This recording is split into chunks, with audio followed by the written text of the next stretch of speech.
Meeting invocation first. Gabriel.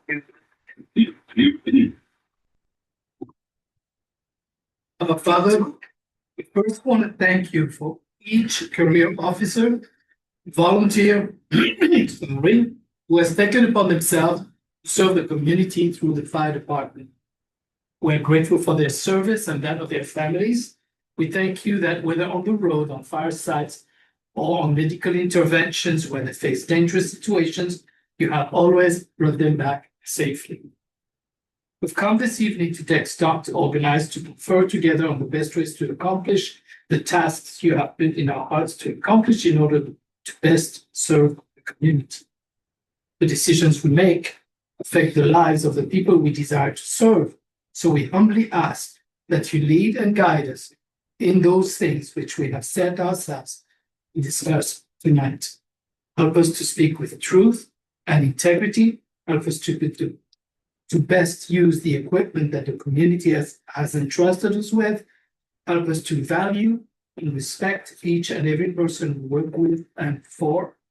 In the name of Jesus, we ask. Amen. You can receive. All right, flag salute. Congratulations to the flag of the United States of America. Faithful which stands one nation under God, indivisible, with liberty and justice for all. Director Cole? Yep. Director McAdoo? Present. Director Oliver? Present. Director Miller? Here. And Silva is present. Any changes to the agenda as written? Yes. I have one item to add, that'd be become B7, be your own purchase. B8, B7 or B8? B8. No, it's B7. B7. Hold on the wrong page. Full directors? Any from you? Ken? Ken? Okay, perfect. All right. First business item is B1, account payable for approval. Is there any conflicts of interest? No. Okay. See, Then I would entertain a motion. I make a motion that we pay the bills as presented. Okay. I got a question, Chief. Yeah. Do we have a monthly CCOM bill or is that affordable to pay? I didn't see a CCOM. It's in there. It's like 45,000. Is that the CA radio? Yeah. It's here. Yeah. Yeah. I think it was our annual. That was, I mean, let's find the check. well, I know that, but I didn't read that. It's just 800 radio. No, well, it all goes through Plaquemines County for 3 months. So, yeah, there's P800 and then there's Plaquemines County Communications. So they're two separate things. Yeah. You have to say. Was a C800 radio group, our annual bill. Bill for, right, that was expected it to be. Actually, right, it's a little bit lower. Okay. So the CCOM bill, separate, That'll be the, but not a quarterly thing or I think we're paying that annually. what's an actual thing? Yeah, it's a big bill. I just remember seeing it before, but and I think it was, but I didn't think it's It looks different now because we're actually finally caught up. If you recall, we were having to pay a chunk, pay back time, and all that kind of stuff. All right. Okay, It should look more regular now. All right, I have a motion by Miller, second by Holm, open for discussion. If not, I'm gonna call for the question. Director Holm? Yeah. Director McAdoo? Yes. Director Oliver? yes. Director Miller? Yes. And I'm a yes. Everybody get a chance to read the meeting minutes? You have a consensus that we can sign them as written? Yeah. Perfect. All right, going down to E3, portable radio purchase. That will be Deputy Chief Smith. Well, from where I can see you all. Do you need to talk on that radio while you're doing? It's a display. There we go. the same color as mine. We pass these out, got a little spreadsheet. For the next couple of minutes, I'm gonna talk about our capital outlay project, which last year we spent money on headsets. Like in Engine 331, kind of spread those out to different rigs, very well accepted. This year, we're gonna concentrate more on our portable and mobile radios. Want to give you kind of a status where we're at today as we stand. We currently have 16 APX 7500 mobile radios, and that's distributed through our apparatus, staff vehicles, stations for tap out, things like that, and 34 APX 7000 portable radios. Most apparatus NVCs, since that's also the title, have been upgraded over the last 2 years. And we currently have 1 engine and 2 staff vehicles that have an older Panasonic that's still working. So fix that next couple of years. So I was told when I call about radios and inquiring about them, stuff that when I get, you're still using those. I started to dig in a little bit more. So this is the APX 7000. And their lifespan is supposed to be about 10 years. And officially, Motorola has claimed them end of life, not supported by Motorola anymore. The first APX 7000 looks like it came out in the market about 2009 and discontinued somewhere around 2019. And I have no information of when we purchased these things at all. I don't have a manual. I don't have any old records that were found in Are offices. they the green ones? Mm-hmm.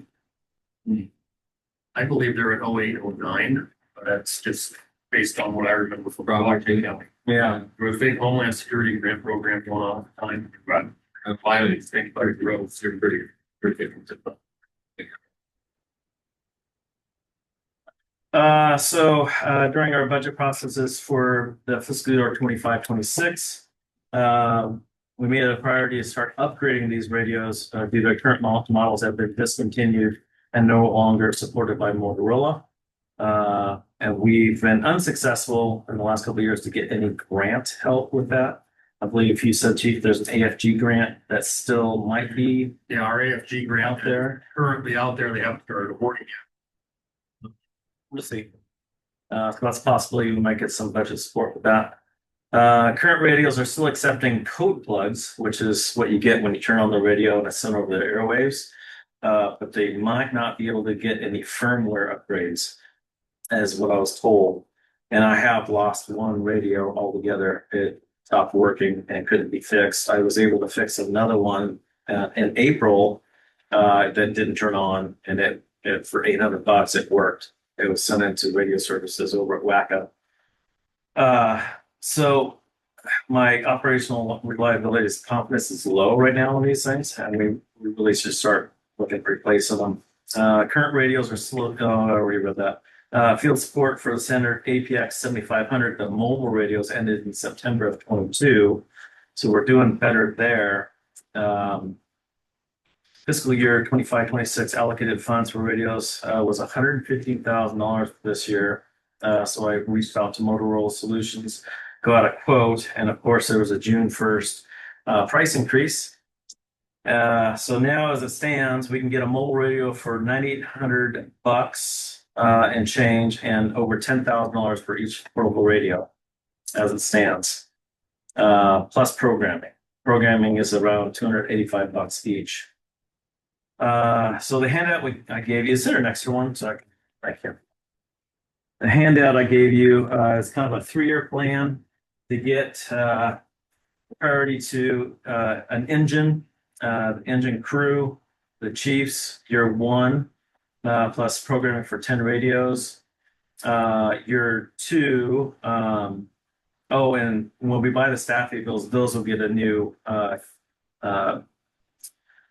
mobile radio, those as well. That's part of the purchase price of the vehicle for $180,000 vehicles. It'll be outfitted, so we'll be able to replace that with that budget. Year 2, we'll jump to engine 333 and its crew,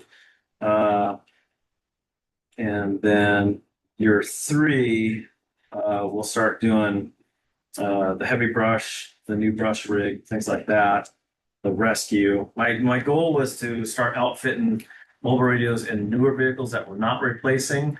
And as we replace the older vehicles, the old brush unit, the rescue, the old tender, when we purchase the vehicles, we'll get a mobile radio in the purchase price of that vehicle. So in these 3 years, they'll replace about 62% of our inventory. So it'll continue as long as the budget's supported next year and there's no huge price increases.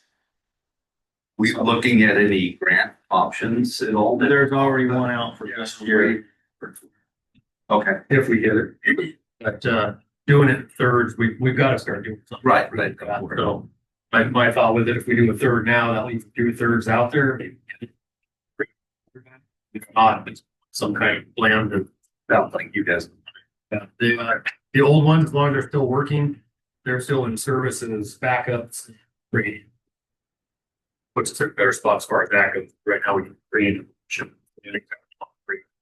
If a portable radio quits, I don't really have a spare, so we'll take it off. If a mobile radio stops working, I have to either pull the whole radio out and send it into radio services over at Hillsborough backup, or send the whole vehicle over, but the vehicle would be considered out of service really for NPA.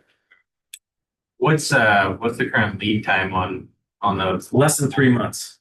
It's a lot better. Yeah. So if I was to order after this board meeting, it'd be your little leader.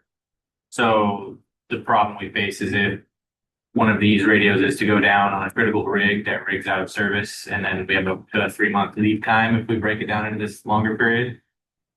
So we end up robbing from a different one to put it onto there. Like that rig out of service. Yeah, a pickup or whatever. Is there potentially any group buy discounts as for if we were to do this in less chunks and at least ensure that we have new radios coming for our critical rigs all at one purchase? Not that they mentioned at all. That's a great question. I think to Motorola, this is a tiny purchase, of course. There's no other questions. That's my presentation. Yeah, we already have the first phase included in the budget, so you don't need direction from this board. Are you looking for a motion to have you? We just need a motion to approve the spend the funds because of the amount. Perfect. Yeah, I plan to do it pretty quickly.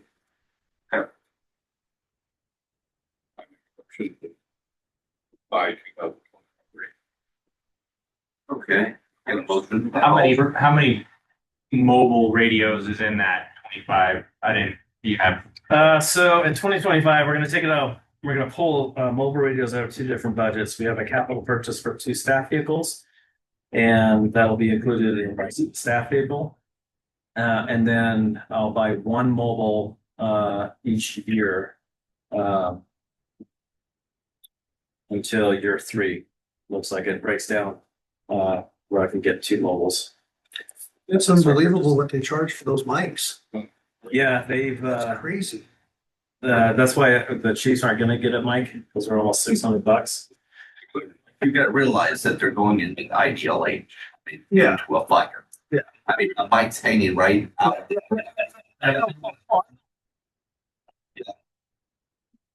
All of our current rigs need mobile displays. All except for the fire marshal's staff vehicle. Built her vehicle. We got a new mobile for hers. I'll find out. No, I looked. It's a 7500. So approving this initial purchase is just 1 mobile radio replacement. Leaving. It's mostly portables. Yeah. Yeah, with the support ending in 22, we're in a better shape, I think. They're more like all the radio people I talk to are more concerned about the portables than the mobiles. Okay. So I'm like, Rusty, That's only replaced 1 mobile, and then the 1 mobile being 331, and 331 goes down for 3 months again, and now we're pulling another rig out of service just to get. yeah, new rig up to service, it seemed like maybe buying an extra now would be beneficial to have at least two new radios in-house. As a spare. As a spare, or to Yeah. put right into a rig, Are because we- 331 and 333, they go hand in Yeah. hand, like 331's been down for how many weeks now? Almost two. Yeah. Yeah. Are we trading in these old radios?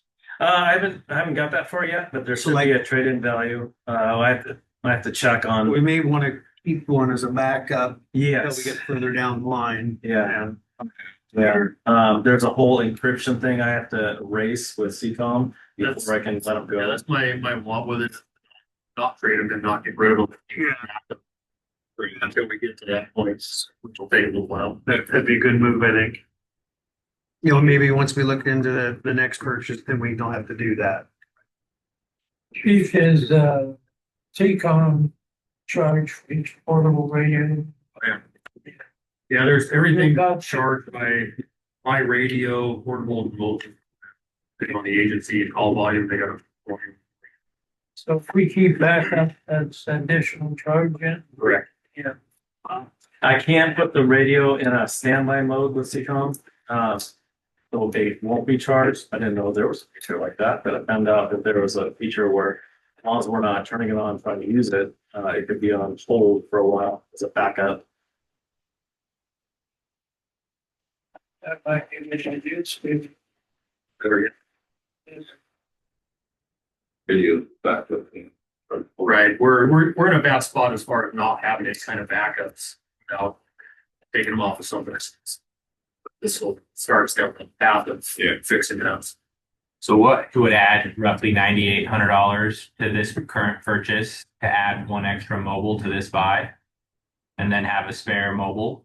Yeah, On top 'cause of each price, the portables? yeah.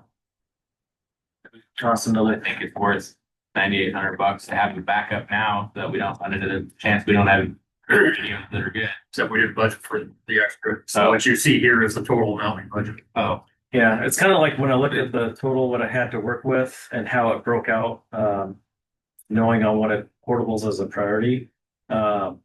If I did two mobiles, then I would probably spend less of that budget only because I'd have to drop portables. It wouldn't match up without going over. And there's shipping costs. I don't know what And the if, shipping costs are. and if we take a mobile out of a rig and use that as a backup, then we have Yeah. The ones they're pulling out, they're gonna keep.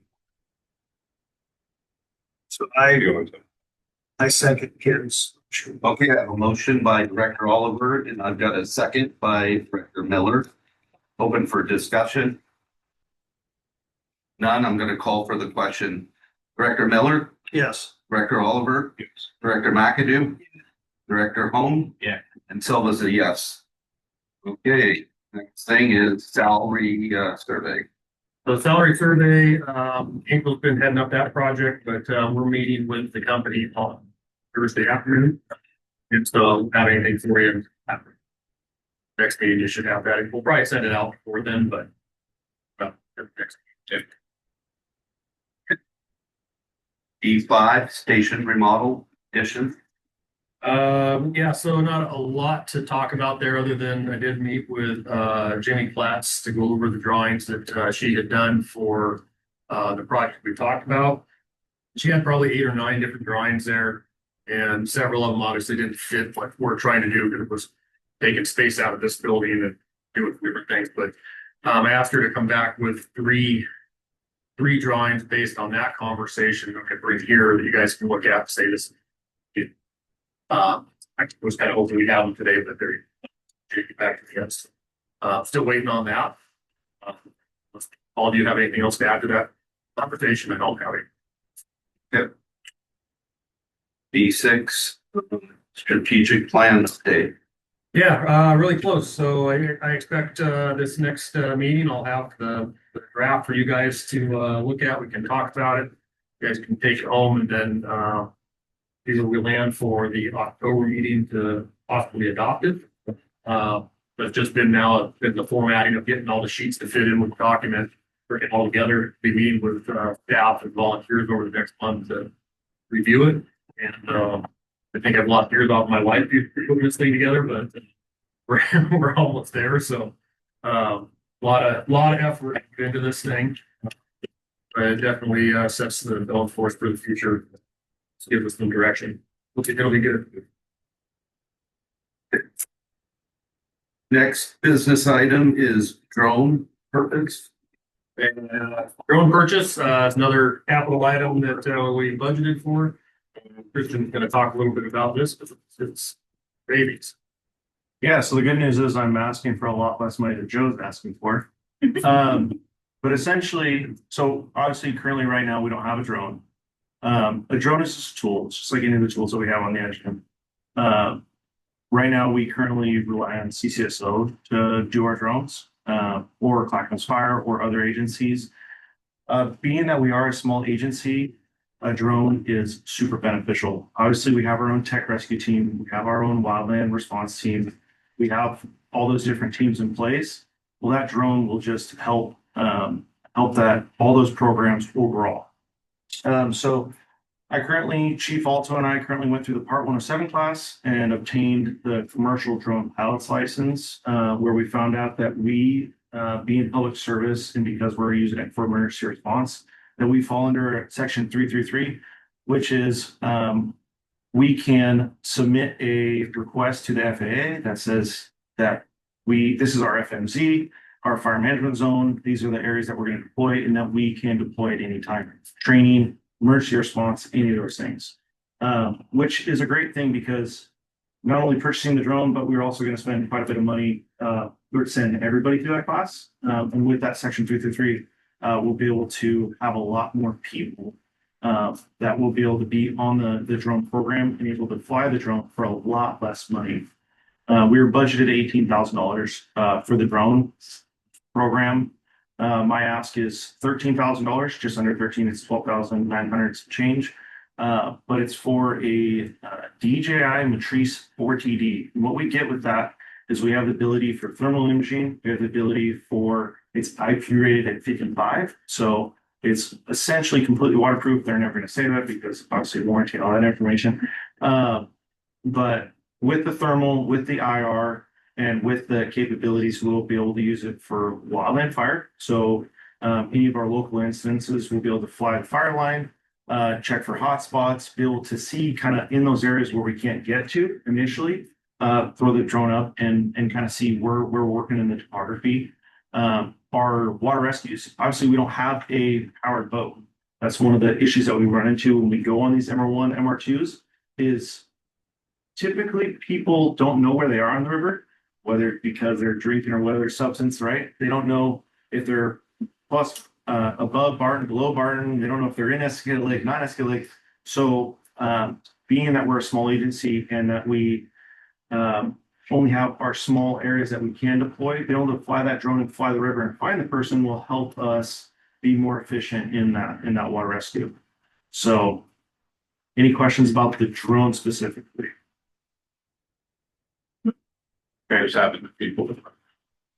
Yeah, and we have, so I had sent out, about 3 weeks ago, I had sent out requests of who wanted to be on it. And it was pretty outstanding how many people were very excited about it. Good. And that was having a lot of people with skin in the game. I mean, I told them, hey, this is going to be a multi-day class, all the things. And I had 14 people reach out and say yes. So now that I can go back out to the members and say, actually, hey, we don't have to do that class, I think we'll get twice those numbers, right? So like I said, it's a tool, and having 20 or 30 people able to use that tool, I think will be a really awesome thing, especially being how small we are. But essentially, we're building a self-sufficient department, and that'll just increase that self-sufficiency. So our goal is, sorry. I can speak to the fact that drone assets are one of the most requested things from the SN. Our drone operators. Almost all the fire departments around, other law enforcement agencies and stuff like that, they all request it. They're almost always the first thing to find the patient's water, map out fires for blackness. Commercial fires, they'll call them just to watch where hotspots are to hit them with a master stream. In fact, this has it. We didn't have very many operators that can. They use us. They're handy. Where we're gonna get the money, what line item. It's in the capital. It is, Yeah, we did budget for just the drone. I think it was firefighting. Okay. And it being an $18,000 program, so the first ask is the $13,000. That'll be our primary response drone. And then we're also going to be buying another train drone slash secondary one. It'll be a lot less because we won't have the thermal imaging capabilities. It'll be essentially the same frame, same controller, same everything as our response, our $13,000 one. That way we can get people trained up, driving it, flying it, doing all the things. So we're not utilizing the, the battery life and everything, the cycle time in our more expensive one. And then with that, once we get everybody trained up, we'll then put that drone into somewhere else. Like, for example, Chief Alto's buggy, he recently went through the class. We could put it in his buggy, and that'll just increase our operational efficiency by having now 2 drones. It doesn't have the same capabilities, but also it still has a 4K camera. It still is able to, get eyes on, and it just adds that much more. So, But you train with the less expensive one. yeah, You crash it. exactly. Yep. And it'll be, we'll be buying up an insurance plan through, we'll have to have an insurance, additionally through SDAO to be able to operate it, but then through DJI, they have a protection plan that's relatively affordable. And the company that we went through, Genpack in Portland, they use them as their insurance this policy, and they said it works out really well. It's who they SO buys from, Genpack. Yeah. All of our, That was my next question. and they're pretty hard to crash, actually. Are they? Yeah. So hard. You can set an altitude, it'll take itself to that altitude and sit there, and you don't have to touch a thing except for the camera control. Yeah, I won't bore you with the video, but we spent multiple shifts looking at this thing. The technology is incredible. The abilities that it has, the OmniSense directional sensing that it has. I wouldn't say they're impossible to crash. They're pretty dang hard, I can imagine. So, and then we have that insurance plan for if we unfortunately do, right? We had one, I think it belonged to Chief Moore. Yeah, it didn't make sense to have then, because he was licensed for the Hercules, probably Richard. But we only had like 4 volunteers at that time. I'm just throwing that out. Well, and this is a perfect time to be getting into the drone industry or into the drone business because of all the 4K cameras, the IR, the thermal imaging, all that in a package deal for 13,000. You look back 5-10 years ago, we're looking $50,000, $60,000, $70,000, and we can now buy it at a much more rate. So good. The next steps in this is, since we obtained that license and some of that information, the next part will be obviously purchasing the drone. There's a little bit of a lead time because they are so popular, because they are within that affordable range. Reaching out to SDAO, getting us insurance on that, and then submitting that Section 333 exemption letter through the FAA. And that takes just a little bit of time, but that's kind of the next How long steps. does it take to get everybody trained? It all depends. Currently building the SOP on what the training looks like. If it's 2 hours of flight time, 4 hours of flight time, there's some variances in there, but the goal is to get it up and running as soon as we can safely. But I would say probably 2 hours of flight time per person and the comfortability. There's some companies that like Genpack where we went through where they sell kind of different obstacles and different things that you can kind of test people's proficiency in that. So that part's still being kind of built, but it won't take long. What's the total amount they need to approve? $13,000. No change. No change. It's just under 13,000. And the company that we're working through, we're actually probably not going to be buying through Genpack just because they haven't got back to me. But there's a company online that I'm just waiting for the last numbers, but it'll be less than 13,000. They're just going to try to get us a couple add-ons, but it's a bundle pack. It's called the Public Service Bundle Pack. Comes with the 6 batteries, the spotlights, all the things that we need. So $13,000 to ask. Say maybe less.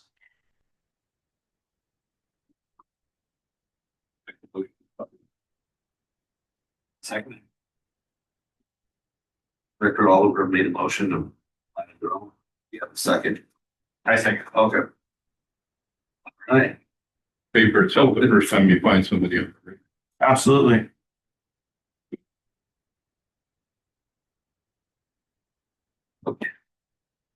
Thank you. Any discussion? If not, I'm gonna call for the question. Director Holm? Yeah. Director McAdoo? Yes. Director Oliver? Yes. Director Miller? Yes. And Silva's a yes. All right. Thank you. Thank you, Christian. All right, staff committee reports. Pete? Right, you have my monthly chief report there in your packet. We had 152 incidents for the month of July. 944 on the year. We spent apparatus to the Highland Fire and the Cram Fire in Central Oregon. We sent bartender 331 to the Anvil Fire, which was up here in the Mountain National Forest. The Cazadero Building Fire, I think we talked about that at the last meeting. We had a reported structure fire on Copeland Road that turned out to be multiple vehicles on fire outside, not a building. The hydrant program where we started getting the stores fittings, we've installed over 60 of those so far. You've probably seen them going in around town. Recruitment for our firefighter EMT paramedic position is open and closes on 9/1. We are planning for an open house on Saturday, October 18th. At a meeting with AMR's operations supervisor and Lieutenant Hadid regarding transport by them and potentially staffing one here in Epicata and using our station to house it, but somewhere for their food while they're here in town. Where that takes us. The Life Pack 35 heart monitor purchase process is complete. Those pieces are starting to show up, so the in-service should happen soon. In training, they completed the annual physical ability test. We started staffing at George Station again on weekends. For certifications, Bob Purcell got his apparatus operator and mobile water supply certifications. Luke Weems got his firefighter 1 driver and wildland certifications. Jen Purcell completed her fire officer 2 certification. Chief Smith finished his task force leader, strike team leader certification. John Hendrickson is now an apparatus pumper operator certified. And then, like brought up earlier, Michael Morton is a new volunteer in the George community. And Jeffrey Aldridge, who comes back to us on summer vacation, completed his wildland firefighter type 2. Joe, do you have anything to add for operations? No, but Clackamas had a couple really big fires, one on Eagle Creek that we sent units to help, and on the Ridge Road fire that I think it was a big ag, some kind of marijuana grow. Pretty significant fire. We sent 4 units there. A lot of big building brush rigs and a chief. Small. Anything to add from Prevention World, Sarah? Okay, the back of the packet, you have an updated org chart and then responsibilities chart. It's something we're constantly working on. We updated it again, so it's there for your reference. And I'll turn it over to Nikki for finance. So we're in our new fiscal year, 5.6. So you see the new budget totals on in the packet. We have 6.13 million total in our bank accounts currently. Our personal services is at 12% of the annual budget. That's because July brings a lot of front-loaded costs like our savers, workers' comp premiums, also conflagration and regular wages overtime. Materials and services is at 4%. Capital outlay, we haven't made any large purchases yet, and grant activities at 4%. And otherwise, the finances are as presented. Right, directors, any questions for the chief or Nikki? Okay. All right, we're coming to public comments. We have anybody? No. Okay, let me check the chat room there.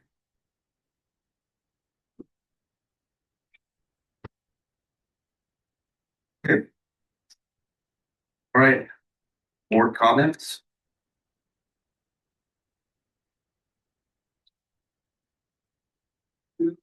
No.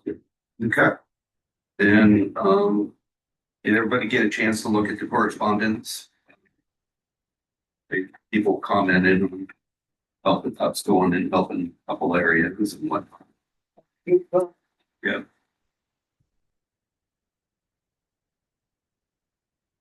Community items. When's your next breakfast?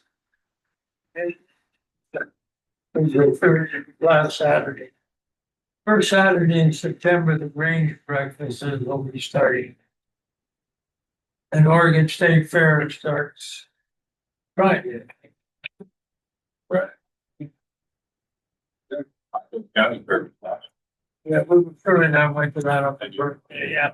That's where we went for my birthday celebration. Ate junk food. So when did you finally turn 60? 64? Oh, That's weird. I'm still riding motorcycles. all right. Next meeting will be held September 16th at 6 p.m. If there's nothing further, then I think we can adjourn.